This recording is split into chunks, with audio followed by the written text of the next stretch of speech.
Why don't we go get a level anyway? Do I think in the future I would ever consider being a full-time YouTuber slash streamer? Maybe. Go ahead and pop that. Maybe. It really does depend, you know? Because at this point, I'm basically working on commission, more or less. 61. Farewell, Ashen One. Which can be kind of spooky when you've got a family to support. And there's a lot of behind the scenes nonsense that you have to deal with as a YouTuber slash streamer that people don't realize, you know. Like, say I did a class on this at one point, but just to do like a quick example of, like, think of like your favorite Twitch streamer, right? Okay. Or YouTube streamer, either way, doesn't matter. Your favorite streamer. Somebody gives them $100. Super cool. They just made $100, right? No. First off, let's say YouTube. YouTube takes 30% of that because that is their deal. Every single donation people make to you, they take 30% because without them, you wouldn't have a platform. Okay, fine, fair. Here's your 30%. Then you go, okay, well now at least they've still got $70. No, here comes the tax man. And the tax man says, you owe me, depends on which state you live in, but general rule of thumb is to go 30% because it more or less will never be over that. So you have to set aside 30% of your $70 you just made to also go there. Okay, so that's basically like the 30 because I think it takes it out of the initial cut of the 100. So you got, all right, so 30 goes to YouTube, 30 goes to the tax man. All right, so they made 40, right? No, because now the 40, if that person donated with an Apple product, Apple comes in and takes another 30%. Or maybe it's not 30%, but they take their own cut. I know that much for sure, and it's like a ridiculous amount. So, at the end of the day, that $100 tip you just got, $25 maybe, if you're lucky. So, that's what happens, and that's for every single one. Is this why Patreon or Ko-fi is a better way to contribute? Yes, because those also take a cut, but you don't get slapped by everybody else. You still have to pay taxes. I don't remember what Patreon's cut is nowadays. It used to be like only like 10%, but I think they've jumped that up quite a bit now lately. I'd have to double check that one. I don't know. Ko-fi's like 1 to 10%. Yeah, somewhere around there. Yeah. Yeah. So that is better because slightly less people have their hands in the pocket. Is Twitch the same too? Twitch is worse. Twitch takes half instead of 30. So it's being a streamer sucks and that's why they have to stream for 12 hours a day, because, you know, I stream for 4 hours and we get maybe, let's pretend we get like $100. Okay, well I streamed for 4 hours and I made $30. That's below minimum wage. And so they're streaming for like 12 hours, and it's probably similar. They also, like, unless you're like one of the top 1% of streamers, you are making minimum wage or lower. You get to play video games, which is cool. You get to build a community. So, I mean, and I would never, you know, downplay that. That's awesome. But are you making big numbers? Not unless you're in the top 1%. You're not making the millions. That's the ridiculous stuff. And that's also why, like, for example, on this channel, we do sponsors. Because a sponsor, YouTube doesn't get a cut of my sponsor. There's no Apple nonsense I have to deal with. I have to pay taxes, but it's straight up just they offer me a set amount of money, I pay the taxes on it, and then the rest is mine. And that's how we make it. That's how we do it. Sponsor money is also a big risk? Yes. With the honey scam and all that, 100%. I'm really glad we never took any honey sponsors, because, oh boy. Yeah. Oh, I probably should have listened to that. Too late. Yeah, sponsors, you have to do your own research as well. And that's kind of the thing. You have to do some research. You got to check every sponsor. That's why, like, for example, whenever we do games, or because most of our sponsors are video games nowadays, which is awesome. I like promoting things that I would actually use. Get out of here. But you also have to double check the video games. Like, we promoted Marvel Rivals because after looking into it, everything seems in the clear.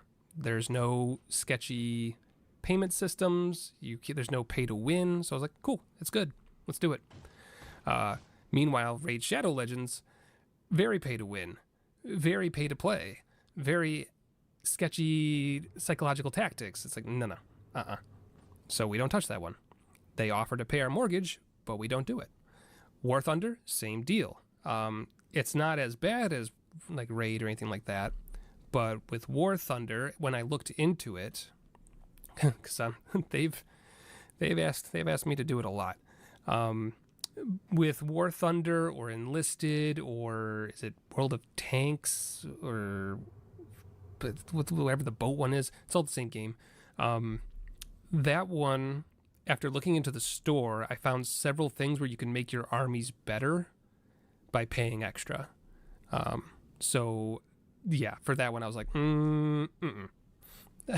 that's no. I don't like taking sponsors for games that encourage pay to play, or rather pay to win, because that is a very slippery slope for some people, and I don't want to ever promote something with the knowledge that somebody might have listened to me and then financially ruin themselves, So I don't want to do that. Raid money is just insane. Raid money is not the top money I've ever been offered, but it is very high. But Raid is also very scummy because they will absolutely shortchange you. And if they think you're a newer creator, they'll be like, hey, would you like to do a dedicated ad for us? We'll give you whatever they're going to give you, but it's going to be like 5% of what you're actually worth. And they're going to hope you're going to take it.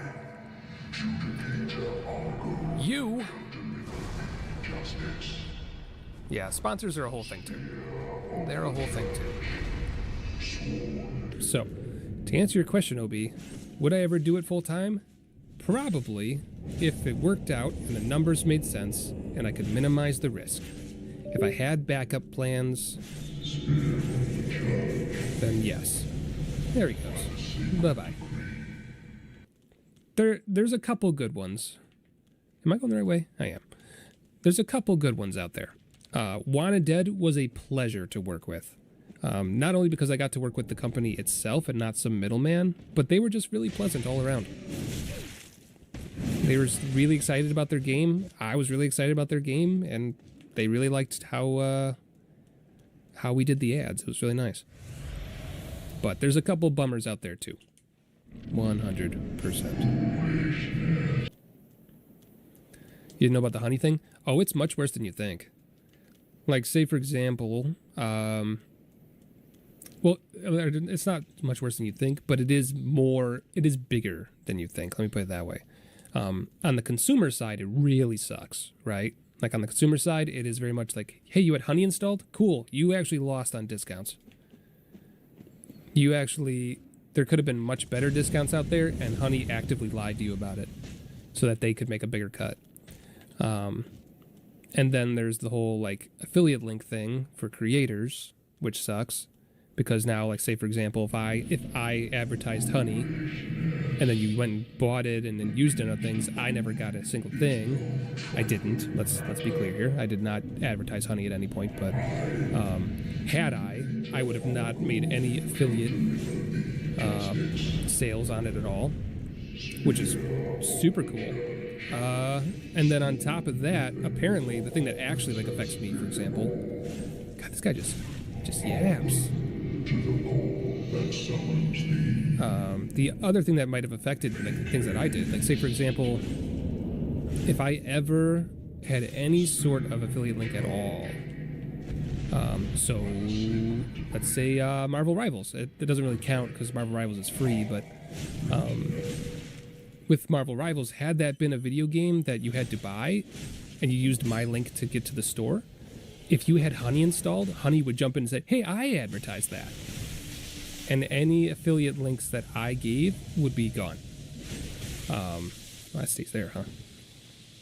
Which is really bad because, for example, if I wanted to work with that company again, they think that I didn't make them any sales. They think Honey did. Any tracking links that they had are now gone. So they think, oh, well, we did an ad with the backlogs, and yeah, it got like a couple 100,000 views and all, but no one bought it. And that's not true. So now they've lied to everybody. That's why the class action lawsuit is happening. Oh, God, I just rolled right into all that, didn't I? Yeah, so it's a whole thing. It's a whole thing. It's going to be a mess. I'm interested to see what happens with it. The best sponsor is viewers like you. Thank you. Is that a PBS? Is that a PBS poll right there? It's true though. It is true though. Yeah, the best sponsors I have is the viewers for sure. To be fair, I get uncomfortable knowing that that the audience pays part of my salary, if you will. I'd much rather big companies paid it, because then I don't have to feel bad about it at all, you know? Imagine someone exposing HelloFresh business next. Funny you should mention that. Funny you should mention that. Yeah, they did ask for HelloFresh, or rather Factor, asked for more stuff, but we're not doing it. We're not doing it. There's some bad stuff coming out. Some child labor laws being broken, so we are not doing any of that. No thank you. Not thank you. Yeah. Yeah. Oh no. Yeah, I know. It is. It's not, the tricky thing about it, right, is that it wasn't actually HelloFresh. It was Factor 75, whatever the thing is. It's a company that that HelloFresh bought, and the company itself is fine. But what happened is that one of their what would you call it, like a factory, I guess, one of their plants where they do the stuff, it came out. So this is all alleged. It's not fully been researched and everything yet, but it allegedly. They are currently being investigated by, government companies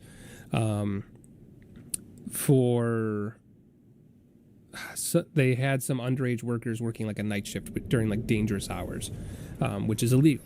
And the underage workers, I think in question, were like 18 or so. So like it's not like they had like 6-year-olds doing something, but it's still kids, and they were working when they were not supposed to be working. So there's an investigation going on with that one. It's not all come through yet. Factor is blaming the hiring company that they hired. They're saying that the company that they hired was in charge of that, and they immediately cut ties when they found out. So again, it's not actually Factor, but it is a PR nightmare. And so to avoid that, we're just not taking that sponsorship for a while. So, BetterHelp, yeah, that is also not good. We've been offered that one several times. We've never taken it. When I did my looking into it, a lot of people had a lot of negative things to say about it, so I never touched that one. Let's go find Lady Person. Yeah, again, you just have to do your research. And a lot of times your research includes just typing in whichever sponsor it is and then typing the word scandal next to it in Google and seeing what pops up. It's kind of why we don't touch Opera GX, because that one makes me kind of icked. Because again, it's a free thing for an internet browser. They're selling your data. You're the product. They're selling your data. So I don't want to ever do that one, et cetera, et cetera, et cetera, et cetera.